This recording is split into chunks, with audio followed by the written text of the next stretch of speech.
set up to be slaughtered. In every armory in America, there are modern weapons ready to be used in case of some uprising in any major city. Don't you let them tell you that the police departments do not have sufficient weapons to deal with the drug boys. They are liars. Whitney Young dies in some strange accident in Africa. Minister Louis Farrakhan is one of the most controversial and influential black leaders in modern American history. As a longtime leader of the Nation of Islam, he has been praised by supporters for speaking boldly about black empowerment and criticized by others for his rhetoric. Regardless of where one stands, Farrakhan has consistently addressed what he sees as deep-rooted injustice against black people in America. In this video, we explore his views on racism, economic inequality, policing, and self-determination, and why his message continues to spark debate. Watch and pay attention, and I will share my thought later. Malcolm poisoned in Africa. Mickey Leland died in Africa. And Ron Brown, who after Clinton's time was up, if Ron Brown had lived, Ron Brown, with his wisdom of commerce, could have hooked black and Hispanic along with other business people into the markets of Africa and Asia. That man gave us a great future. Gone.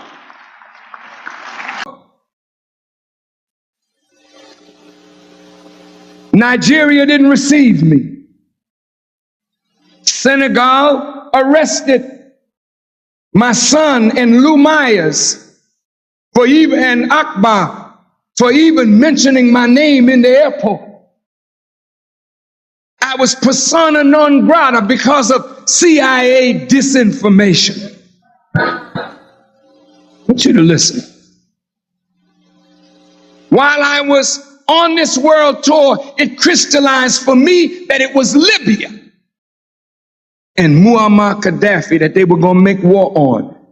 And I changed my trip, sent my family home, and flew to Libya in direct contravention of what President Reagan had issued in an executive order that banned all Americans from doing business with or traveling to Libya. But I went. And I met with the government in Libya and recited to them my experience on the wheel and told them America was going to bomb them. Right. That's right. Right. They ran out of my hotel room and told Muammar Gaddafi. And he sent word to me that he wanted me to speak. 86 nations had gathered in Tripoli, and he wanted me to speak and introduce him. And I recited my vision now publicly and called on Reagan and Secretary of State George Shultz to cease and desist what they were about to do. Meanwhile, an aircraft carrier, an American aircraft carrier, had already entered into the Gulf of Sidra. And an American jet had penetrated Libyan airspace and was shot down while I was in Libya. I knew that the war was on. I wondered why no further activity took place. A few more days passed, and my time in Libya was up, and I went to Saudi Arabia. When I got to Arabia, I read in the Saudi Gazette a bright, shiny object seen over the Mediterranean. And I called Brother Jibril Muhammad in Phoenix and told him that the wheel is here. And the wheel had followed me, not only in Libya, but everywhere I went, even accompanied me on my way back into the country, and the government don't know to this day how I got back in America. And you can take it or leave it, I'm not trying to impress you, but to express something to you that God is real, man. And he's not a punk. You don't have a milquetoast God that won't kill his enemies or yours. See, all the playing with God is over. You will no longer play with God, play with Jesus, play with Muhammad, play with religion without paying a price. This is not a business where you preach Jesus for money, preach God for money. It's over. It's over. Now look.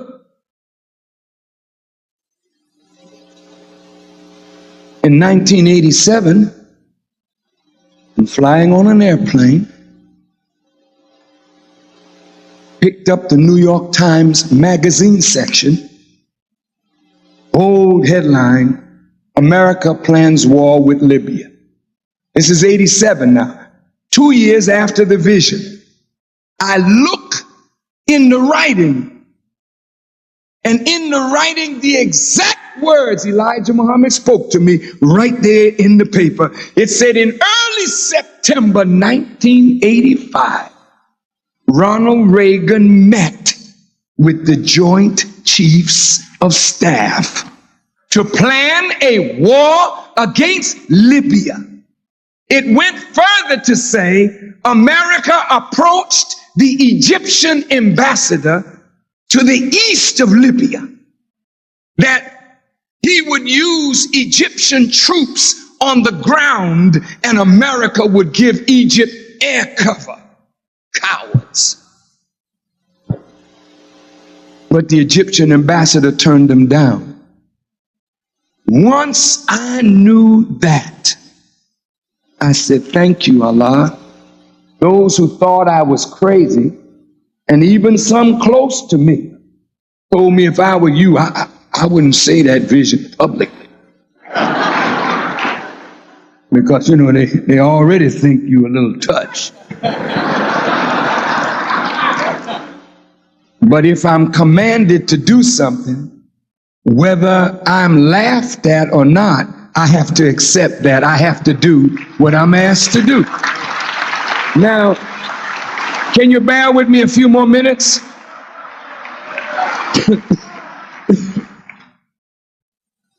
But that wasn't the end. I thought it was the end of the vision. And guess what? I'm in Phoenix again. And I look on the television and I see Chinese tanks running over Chinese students. And I'm trying to rest, but there's some meaning in it for me and I don't understand, so I start aging. I'm not a young man, but there are times when I look youthful. Times.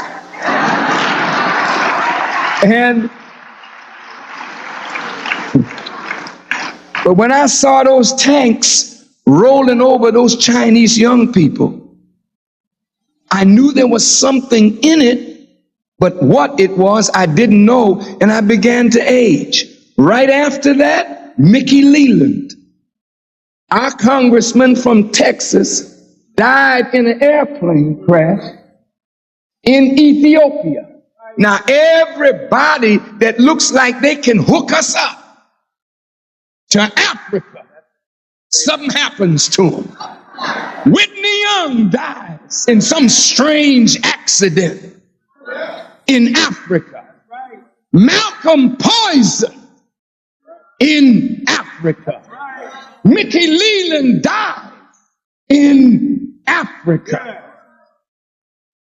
And Ron Brown, who after Clinton's time was up, if Ron Brown had lived, Ron Brown with his wisdom of commerce could have hooked black and Hispanic along with other business people into the markets of Africa and Asia That man gave us a great future. Gone.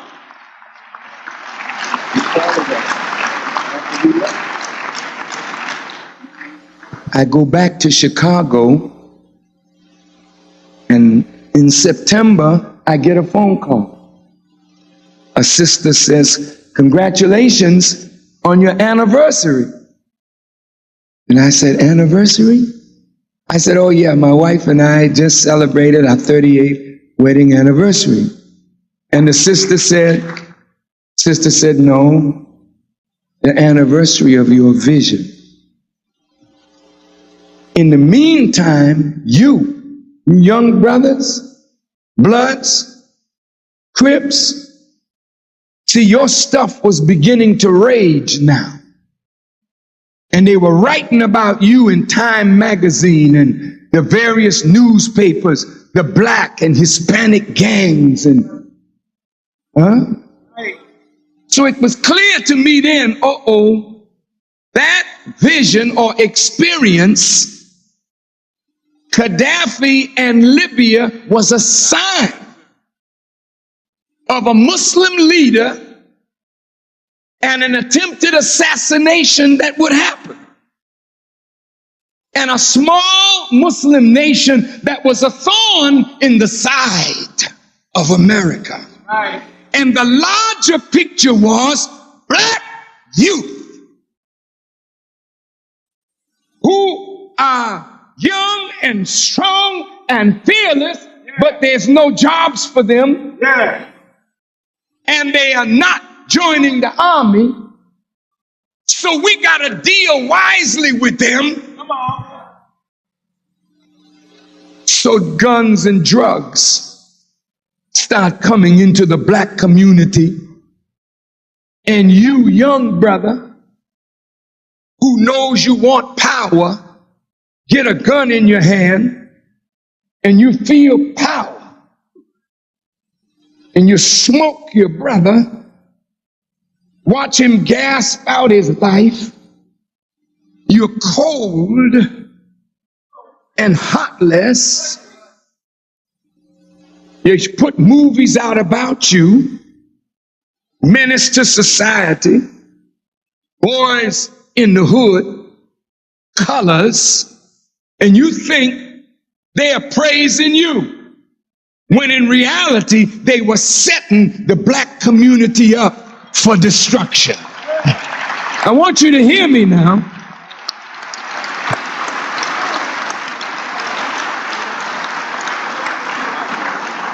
All over the world, you are looked at as a savage, as an uncaring, unloving people, unworthy of life. We were set up to be slaughtered.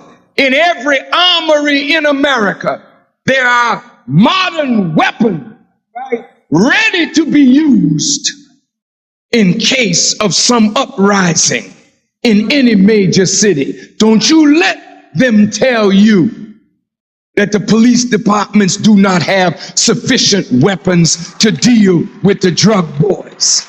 They are liars.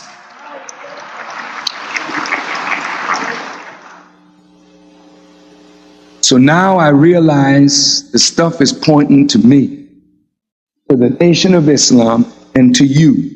When the Soviet Union collapsed, all their CIA agents that were working in Europe, they brought them to America to work in the hood. Now, are they there to stop gang warfare? No. They are there to facilitate it and to direct it through agents. Agents that look like us. People that you think are your own friends, your own brothers, but they're bought and paid for by our open enemies. They bring guns. And the gun runners. You've been set up now. So I started a national tour called Stop the Killing. All of that coming from this experience that I called a vision. Now it's clear to me that Gaddafi is a sign. Libya is a sign. Now I want you to check this. I'm almost finished.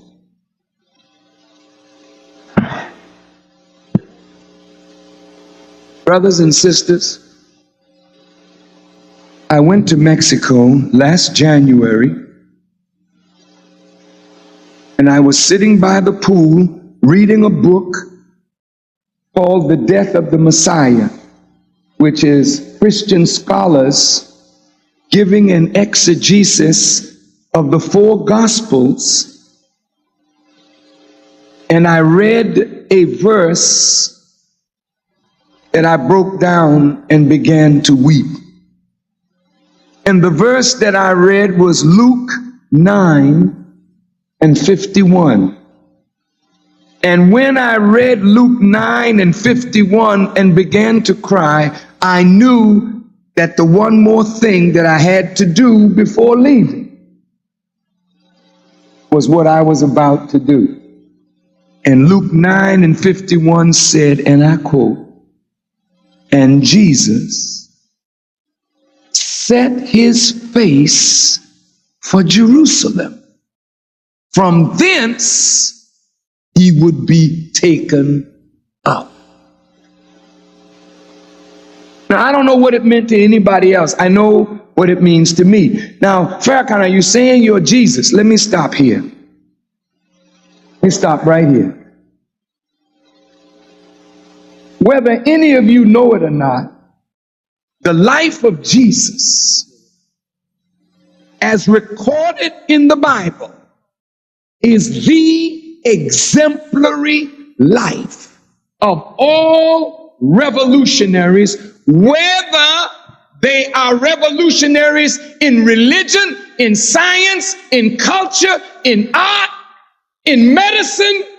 They all follow the path of Jesus, whether they know it or not. What do I mean by that? Wait, listen. Garvey was not necessarily a follower of Jesus. Mao Zedong was not a follower of Jesus. Fidel Castro was not a follower of Jesus.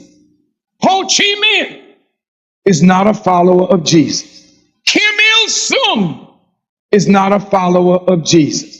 Kwame Nkrumah and Sekou Toure were not followers of Jesus. Most of them were socialists in their thinking.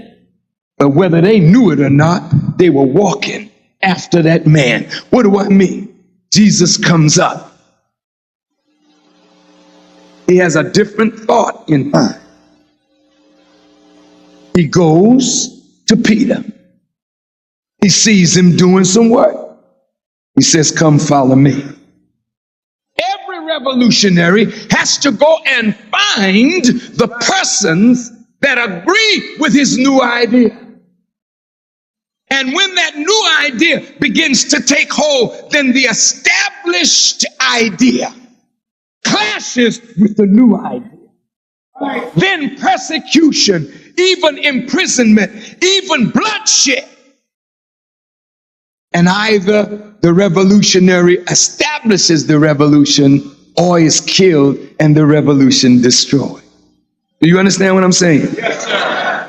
As I said before, I take this book as a roadmap. Now, some of us that are going to fulfill something from this book. Now, I want to stop right there. See, Christians, Muslims, Jews, some of you literally believe that God don't have no juice today.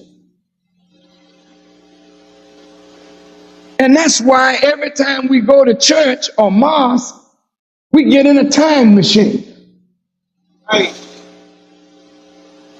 And the time machine takes us back to Abraham, back to Noah, back to Moses, back to Elijah and Elisha, back to the Jesus, back to Muhammad, as though God don't have no power to speak to you in your day, in your time, in your circumstance.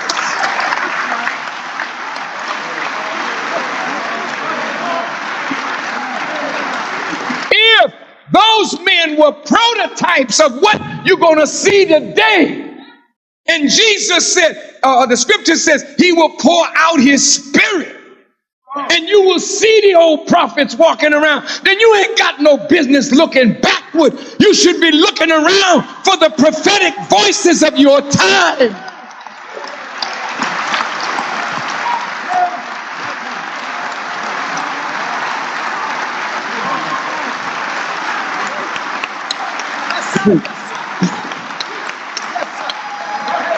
And as long as you keep looking back, you're going to miss your contemporaries. People that could set your compass right so that you won't be victimized by Satan.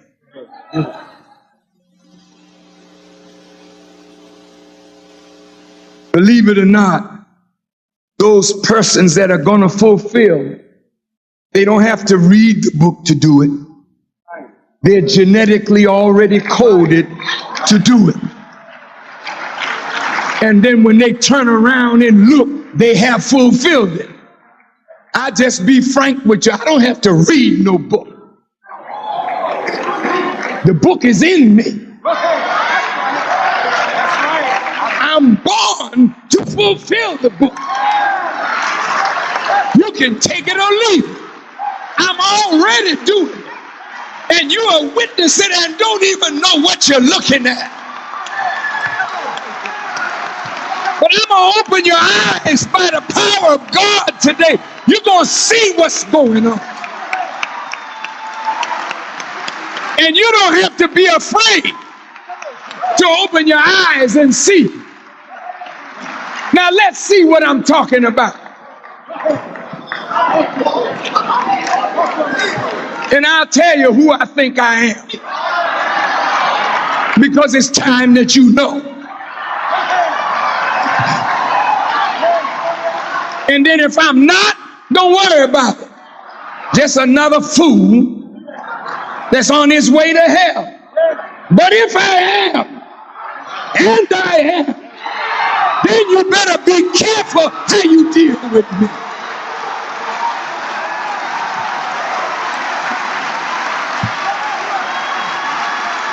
Now let's go on.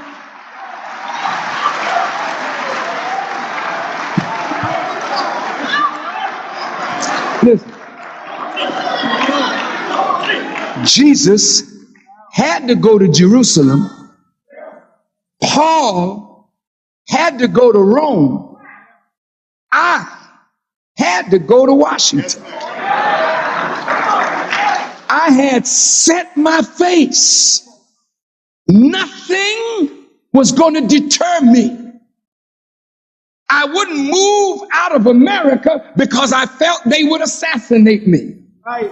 So I stayed here and worked on this Day of Atonement with my brothers, Christian ministers. They didn't know all that I was seeing. It wasn't necessary for me to say it, but it is necessary now. Because we're at the end now. Look.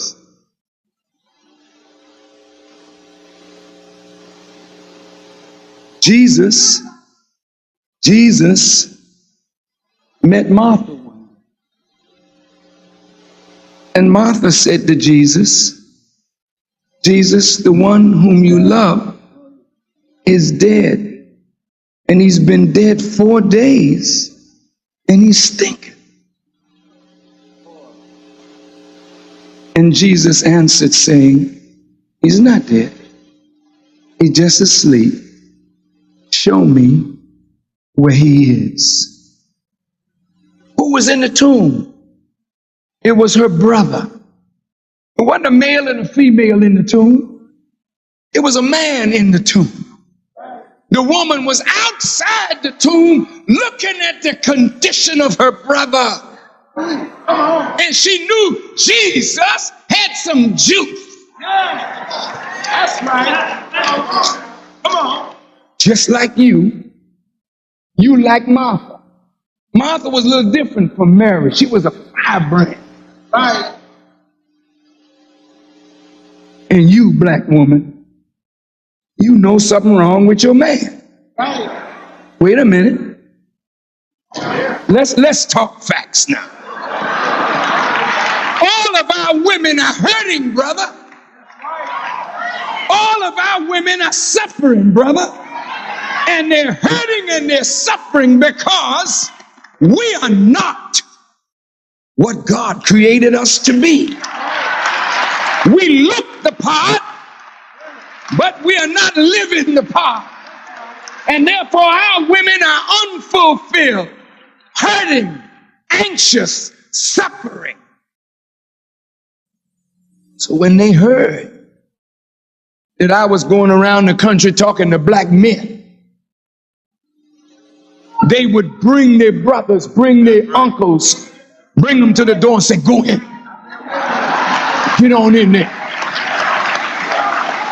And when I made a call, the sister, like Martha, she said, you going. She got her money together, told her son, get on the bus.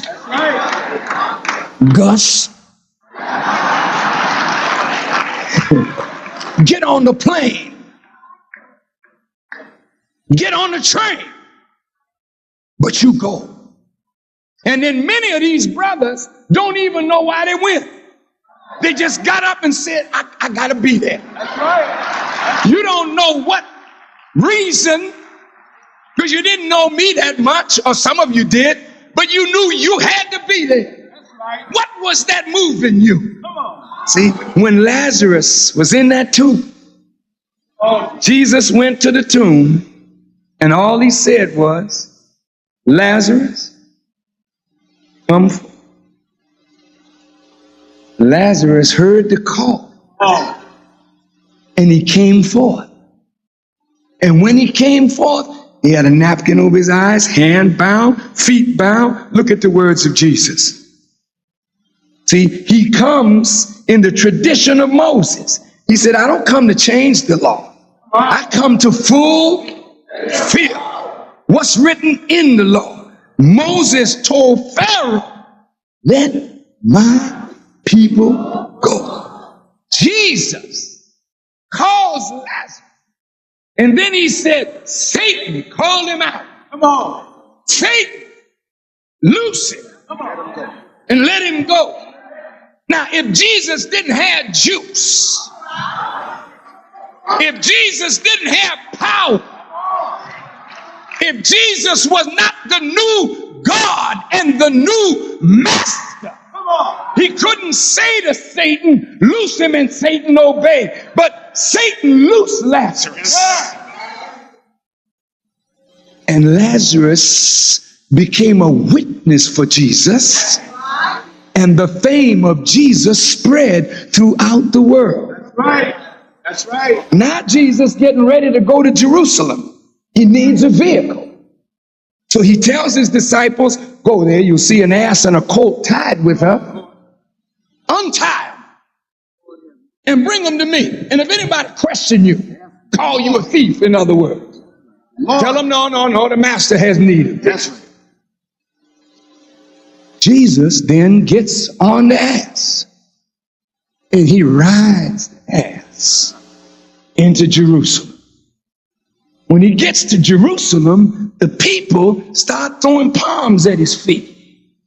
And they start saying, Hosanna. Because all the people were looking for the Messiah. Jesus never told them who he was. Right. He just did a work in the midst of them, and they were watching it, but they didn't know what it was because the light was shining in the darkness, but the darkness couldn't comprehend it. Listen, man, listen. And so, Jesus is being looked at as a Messiah. And the Jews were standing by talking. Now, I didn't write the Bible, Reverend. You didn't write. But it said the Jews were talking. They were Jesus's enemies. And they said, we done everything we could to stop this man. But he's still successful. He said, if we don't stop him now, the whole world will go after him. So from that moment, his death was planned. Now you hear me? They feared to take him because they feared the people. The people were with him, but they had to turn the people against him. Then they could take him. Now, Farrakhan ain't got no power to call you. In the Holy Quran, there's a picture that God gives of the resurrection. And he tells Abraham to take 4 birds, place the 4 birds on 4 mountains, and then stand and call the birds. And when you call the birds and they land in your hand, that is the sign of the resurrection of the dead. The resurrection of the dead is not talking about a cemetery.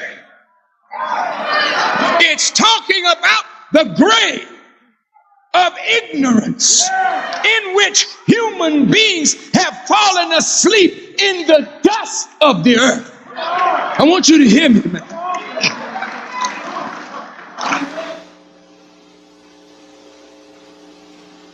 You're not a living people. You're dead, man. You're living. Your spirit, the essence of you, is trapped in your flesh. So you serve the God of your appetites and give lip service to the God of the Spirit. Hear me now. Come on. Can I walk a little bit? Yes, sir. What's up? Yes. I gotta kind of walk a little bit. Brothers, anytime a car, an alligator shoe, and diamond rings, and gold hubcaps, and Nike shoes, and designer jeans mean more to you than human life, then your soul and your spirit is trapped in the flesh. And since the flesh is of the earth, then your spirit is buried in the earth. You understand? And that's why the second Adam is a quickening spirit. Because the second Adam speaks to the God within that is troubled by the devil within. And he rebukes Satan and casts him out so that the spirit, the power of the human being, can rise out of the grave and become master of what has mastered him. Look at you. Sex is your God. Brother running around with his sex organ in his hand. Sister can't put on decent clothes because you got to show your behind for some fool to look at your backside and want you. What you see is what you get. You don't bring your behind to church. You bring your mind to church and cover your behind so that the church can come in your mind. I want you to hear me, black woman.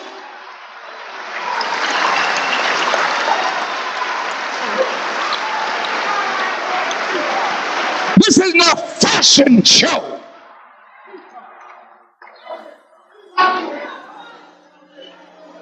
You become like dogs, animals, and worse. Because a dog has more care for her pups than you have for your own children. Because you just go and lay down in heat and have babies by accident and let somebody else care for them.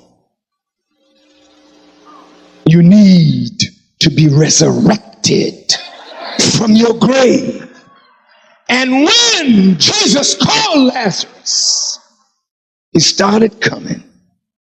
When Abraham called the 4 birds, they started flying. He didn't create the birds. He didn't create his own voice. He was not the author of the call. He was directed to call. And the birds came. I was directed to call you. I called for 1 million.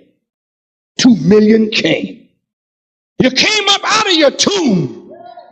And because you responded to a call from me like no black man ever since we were in America, you responded. Your enemies became terrified because it was a sign of the resurrection of the masses, which means the end of the powers that have crushed the masses of the people, black and brown and red and yellow and white.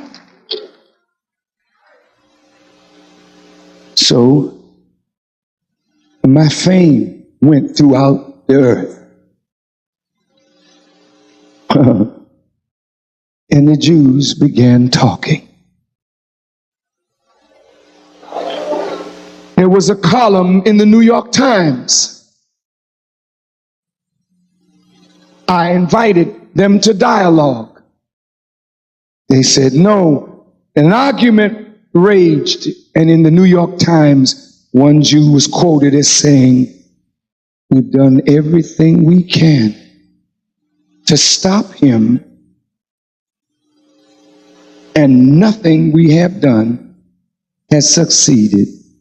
We ought to sit down and dialogue with him." And the other Jew said, "Never. Never." Well, now we went to Africa.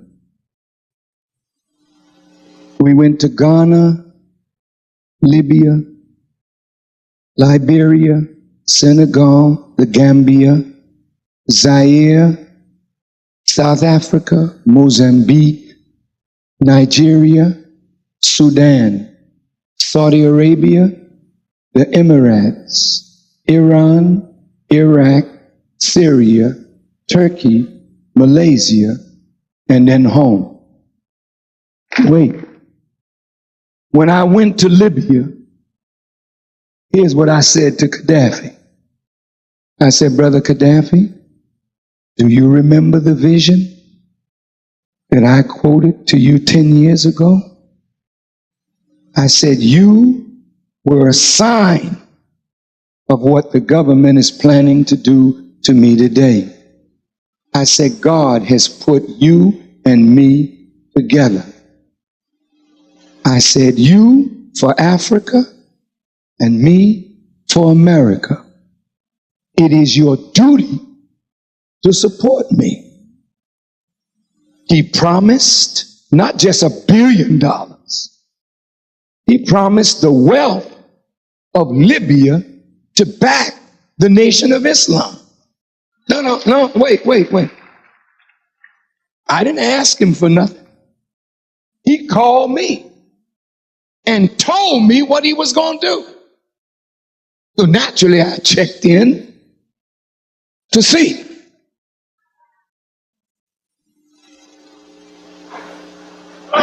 Now look here.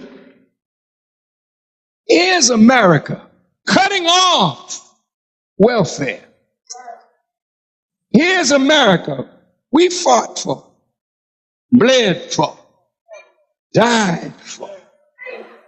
No more affirmative action. We ain't giving you a break.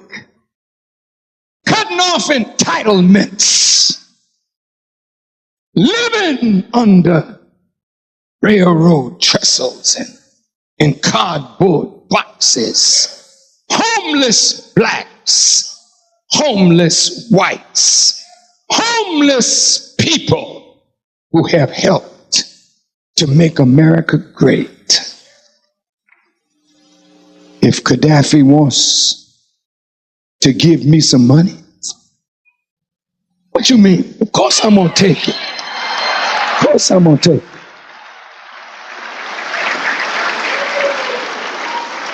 Brother Gaddafi can't be my guide. God is. But what can we do with $1 billion? Let's think for a minute. Reverend, look, if we sat down with $1 billion, let's see. First thing, the Honorable Elijah Muhammad taught us that land is the basis of independence. America has millions of acres of land, government land that belongs to the people. Well, we the people. Why don't you sell us some, or lease us some, or give us some? Since you promised us 40 acres and a mule, and you didn't give us the acres or the mule, it's time to collect now, brothers. $1 billion. We got to sit down with the manufacturers of heavy equipment, because if we farm, get into agribusiness, like Joseph mastered the grain house. Well, what is the grain house in this Egypt? It's Iowa, Kansas, Nebraska, Illinois, Missouri. Farmers getting flooded and getting tired. See, but the God we serve makes rain, hail, snow, and earthquakes. So we go to the farmers and give them a good price and buy the grain land. Go down in the deep south and buy the land, grow cotton, get a lot of money for cotton these days. Well, hell, we don't have to pick it no more. We buy the machine to pick it. Turn the cotton into lint, turn the lint into cloth, and then set up factories where we begin to manufacture beautiful suits. I ain't got to wear these Italian cuts. Dress you up, sisters. Not in them tight, crazy garments, but flowing robes that make you look like the queen that you are.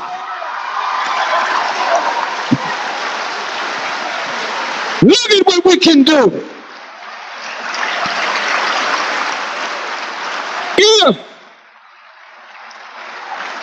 If we produce food and set up food processing plants and put warehouses in the major areas and set up supermarkets, ain't no use in getting angry with the Koreans or getting angry with the Arabs.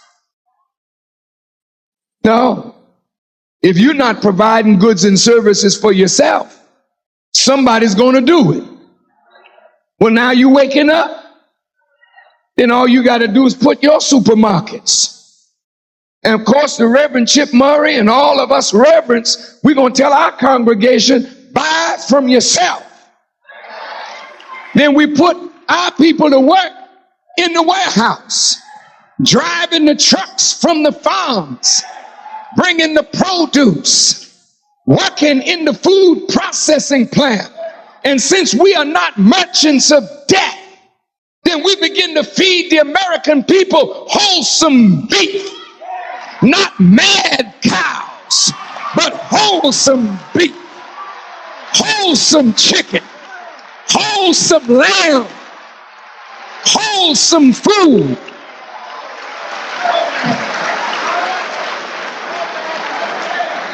We already mad enough. We don't need no mad cow, brother.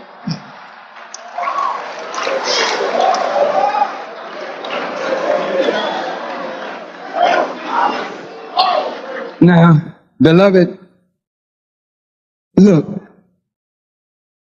at the hope. You could buy up some banks and start a national chain of banks. And then tell your people, take your money out the white folks' banks that ain't doing nothing for you, and put your money in your own banks. Buy up television station. See, you can take $1 billion and leverage it. You know what you're doing. Then let's take a walk over to Mr. General Motors. And let's sit down with Mr. Motors. Hello, Mr. Motors. Mr. Motors, we black folk buy more Buicks, Cadillacs, and General Motors products. We're only 12% of the population, but we buy more than white folks. Now, we appreciate you putting Michael Jordan in a Chevy and giving him some money. We like that.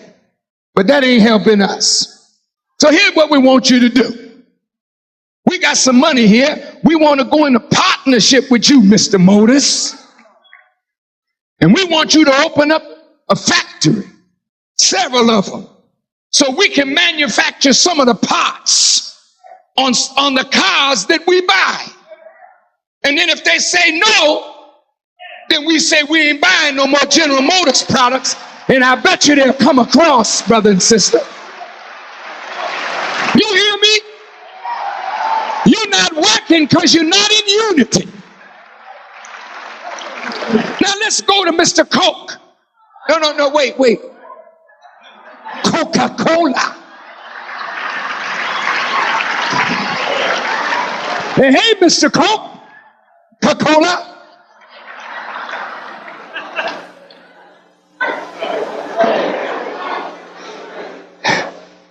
Mr. Coca-Cola, we'll drink a lot of your stuff.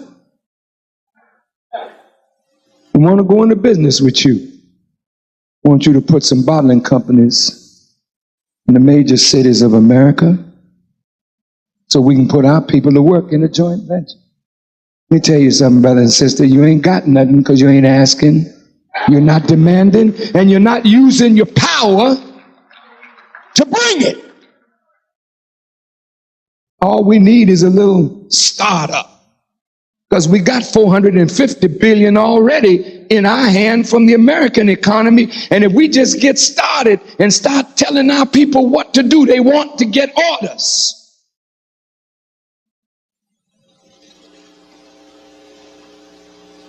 So we're going to accept the money. The government said they want me to register as a foreign agent. A registered foreign agent. I said, no, sir. I'm not no foreign agent. The only foreign power I'm an agent of is God, and He's very foreign to you. So now I think we should close. Nigeria, Sudan, Iran, Iraq. It hurts me to see the Sudanese people being labeled as terrorists because they may harbor some people there that are accused of attempting on the life of President Mubarak. Here's a government that we live in has not attempted but killed many leaders. She's not a terrorist. She just turned her back on Israel while Perez bombed Libya, Lebanon. They say it was a war. It wasn't no war. Lebanon wasn't fighting back. What do you call a little rocket dropping here or dropping there? That's not war. But land, sea, and air. And do you know why they did it? Because an election is coming up in Israel. And America and Clinton has linked his political future to the peace process in Bosnia and the peace process in the Middle East. And ever since the death of Yitzhak Rabin and the Hezbollah suicide bombings, the stock of Perez was going down, and the stock of Benjamin Netanyahu was going up. And America does not want the Likud party or Benjamin Netanyahu to become the next prime minister, because that would endanger the peace process, he fears. So Perez has to look tough. So he drops bombs, not on Hezbollah, but on men, women, and children. And he says it was a tragic mistake. But the general in the field said it was no mistake. Somebody's lying. For 2 weeks, President Clinton didn't say nothing. He just acted like nothing was happening. You notice how he condemned Hezbollah? Called a terrorist meeting. But he would never condemn what Israel just did. And then after 2 weeks, they send Warren Christie to broker some kind of settlement. I mean, it's very great deception. And then he promises Perez sophisticated equipment, $100 million, see, to let the Jewish people in Israel know we are backing Perez to ensure his reelection. In Russia, Boris Yeltsin is in a war with the Muslims in Chechnya. He has linked his reelection to peace with the Chechens. The Chechens say they'll fight to the last man. Boris Yeltsin is going down, and hardliner communists and nationalists are coming up to power. And America says we can't let that happen. And so they sent $1.5 billion to Yeltsin. And in the latest thug fest, he goes and embraces Yeltsin to let the Russian people know how close they are. Really something going on in this world. Now, let's wrap this up. I want everybody to be still, because this I want you to hear. The 700 Club said that Farrakhan says he's Jesus. They played tapes of me. And my words are right. Clipped to contextually fit what they intend to do to stir up the preachers against Farrakhan.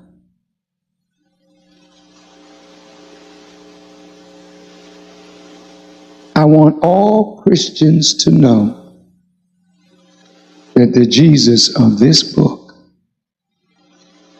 who is at the right hand of God,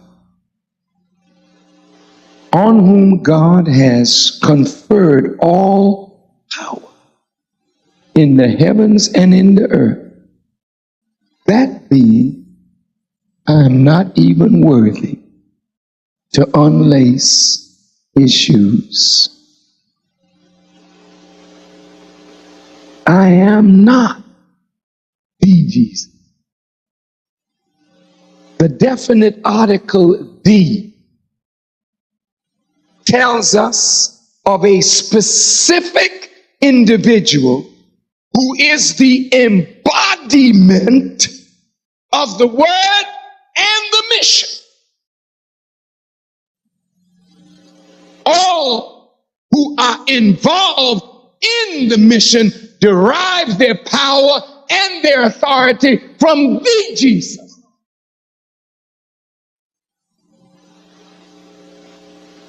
But I hasten to tell you all,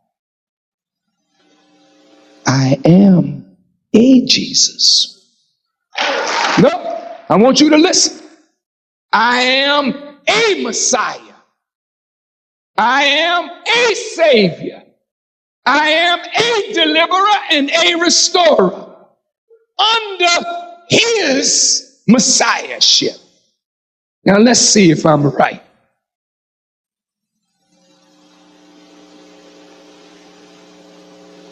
How many of you that follow Jesus would say you are a little Jesus? And why can't you make that statement if you are his? Listen to me carefully now. Jesus said, I and my Father are one. He said, when you see me, who do you see? Why? Because I am in the Father and the Father is in me. And let's look at this now. I'm coming at you for real. If Jesus is one with the Father, are you one with him? Listen. If you are one with him, then as you see the Father, when you see him, we should see Jesus when we see you. And if I shake your hand as a Christian and I don't feel Jesus, and you are a liar and a hypocrite, you don't represent that man. Let me tell you something, Christians. See, talking Jesus ain't where it's at today. Because you're not going to heaven talking about a good man. You'll go there by being like the man you talk about. I want you to hear me. I may not get back this way in a long time.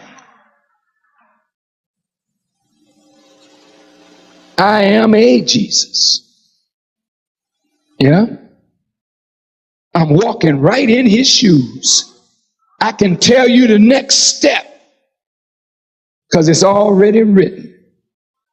See, when you say you following Jesus and the Jews ain't whipping on you, I got to ask who you following.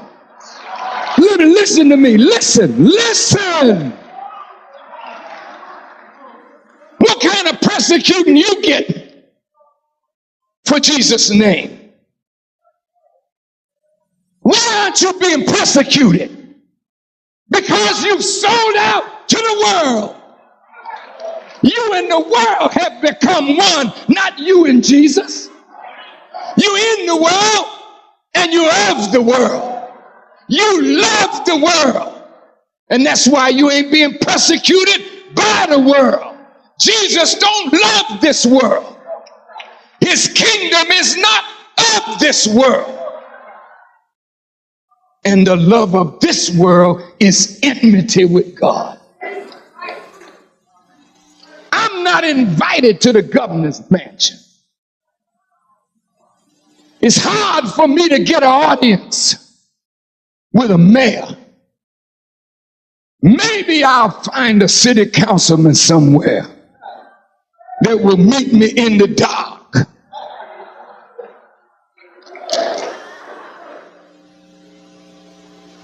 But many of our leaders, you get invited by the government.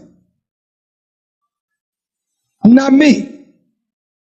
I'm rejected of men and despised and hated without a cause? What reason do you have to hate me? Here's my Christian brothers. Love everybody, but that don't include me. You want to save white people, but you don't want to save me. You want to witness to the enemy, but you won't even call me. Boy, you a hell of a preacher. Look at you, 700 Club. Black preachers attacking me, backed by white ones. Who brought you into bondage? The white Christian. Who is it that robbed you of your name, your language, your culture, your religion, your God, and your sanity? Was it Farrakhan or was it them same white Christians? Mr. Farrakhan argues that the suffering of black people in America is not accidental, it is systemic. According to him, racism is built into institutions like education, housing, healthcare, and the criminal justice system. He believes this system was designed historically to benefit white Americans while keeping black communities politically and economically powerless. In his view, racism is not just about personal prejudice, it is about power, policy, and control. One of Farrakhan's strongest messages centers on economic injustice. He often points out that black communities spend billions of dollars each year but own very little of the business they support. He argues that economic dependency keeps black people vulnerable, unable to protect their community or shape their futures. To Farrakhan, true freedom begins with economic independence, ownership, and self-sufficiency. Farrakhan has frequently spoke about police brutality and mass incarceration. He sees aggressive policing in black neighborhoods as a form of occupation rather than protection. He argues that black men are disproportionately criminalized, imprisoned, and removed from their families, weakening entire communities. To him, the justice system often punishes poverty and race instead of addressing root causes like unemployment, underfunded schools, and lack of opportunity. Minister Farrakhan also criticized how black people are portrayed in the media. He believes negative images, violence, crime, and moral failure shape how society views black people and how black people view themselves. According to him, this mental oppression is just as damaging as physical injustice. He urged black people to reject degrading narratives and reclaim dignity, discipline, and cultural pride. Minister Louis Farrakhan's views on injustice challenge America to confront uncomfortable truths about race, power, and inequality. While many disagree with his tone or ideology, his message resonates with those who feel unheard, marginalized, and frustrated by slow progress. For many black Americans, the struggle for justice is far from over. Thank you for watching, guys. Don't forget to like this video and share your thoughts in the comment box below. Until next time, cheers and have a good one.